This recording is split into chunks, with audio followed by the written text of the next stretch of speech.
সাম্প্রতিক সময়ে তথ্য উপদেষ্টা যে অভিযোগটি করলেন যে অন্তর্বর্তী সরকার গঠনের পর বিএনপি জামায়াত কাড়াকাড়ি করে প্রশাসনে নিজেদের লোক নিয়োগ করেছে। তাহলে আবার প্রশাসন নিয়ে তো আমরা বিএনপি জামায়াতকে অভিযোগ করতে শুনি, তারা বলে যে এখনো স্বৈরাচারের দোসররা প্রশাসনে অবস্থান করছে, কিংবা প্রশাসনের নিরপেক্ষতা নিয়েও তারা বিভিন্ন সময় প্রশ্ন তোলে। এটাই তো অলিগার্কি বা স্বৈরতন্ত্রের সৌন্দর্য, নিজেরা করবে কিন্তু দোষ চাপাবে আরেকজনের উপরে। মাহফুজ আলম কামাল সেদিনে বলতে শুনলাম কিভাবে বড় বড় পদগুলি বিএনপি এবং জামাতের মধ্যে ভাগাভাগি হয়েছে। কথা তো স্পষ্ট, কেউ অস্বীকার করতে পারবে? অস্বীকার কোনো সুযোগ নাই। সুতরাং এখানে আমি বলবো যে এটা লুটপাটের দেশ, যে যখন সুযোগ। তো সেখানেও কিন্তু প্রশ্ন এসেছে শামীম কামাল, যে মাহফুজ আলম এতদিন কেন বলেনি, নির্বাচনের আগেই কেন এই কথাগুলো বলছে? মাহফুজ আলম এতদিন বলে নেই, তার কারণ হয়তো সে চাপের মধ্যে ছিল, কারণ এর আগে দুই একটা স্ট্যাটাস দিতে গিয়ে তার জীবন হুমকির মুখে পড়েছে। এখন কি সে চাপমুক্ত? না, চাপমুক্ত বলবো না। সে চিন্তা করলো যে তাদের উপরে কিছু মানে আক্রমণ হচ্ছে, যেটার জন্য দায়ী হচ্ছে কোনো রাজনৈতিক দল। সেখানে সে এই কথাটা বলেছে যে এটা তো, এই দোষ তো আমার না, এই দোষ হচ্ছে ওদের। এরকম একটা মানে দায়সারা ভাবে জিনিসটাকে মানুষের কাছে প্রচার করছে যে আসলে এটার জন্য আমি দায়ী না, দায়ী হচ্ছে ওরা। সেখানেও আরেকটি প্রশ্ন আসে যে অন্তর্বর্তী সরকার কেন রাজনৈতিক দলগুলোর প্রতি এতটা নমনীয় হলো? অন্তর্বর্তীকালীন সরকার নমনীয় আমি তা বলবো না। অন্তর্বর্তীকালীন সরকারের কিছু সীমাবদ্ধতা আছে, সময়ের সীমাবদ্ধতা, তাদের রাজনৈতিক জ্ঞানেরও সীমাবদ্ধতা। এটা অনেকে মানে সমালোচনা করা বলে এটা এনজিও গভর্নমেন্ট অ্যান্ড দেন, ঠিক আছে, এটাকে আমরা স্বীকার করছি। তাদের যে কিছু আউটস্ট্যান্ডিং অ্যাচিভমেন্ট নাই, অবশ্যই তাদের কিছু আউটস্ট্যান্ডিং অ্যাচিভমেন্ট আছে।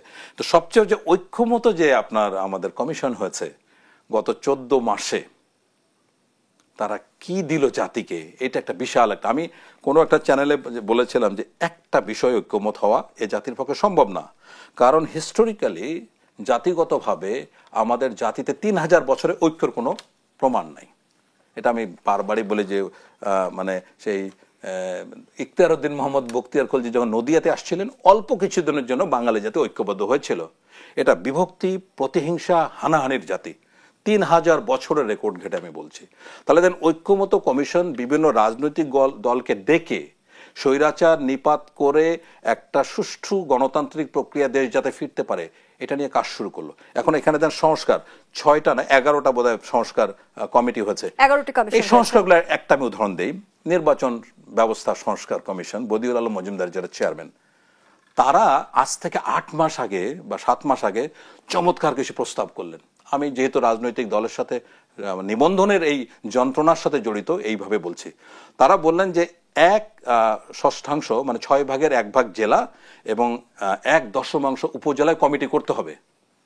মানে যে কমিটি বা ভোটার আইডি দিতে হবে, মানে এগুলো জমা করতে হবে।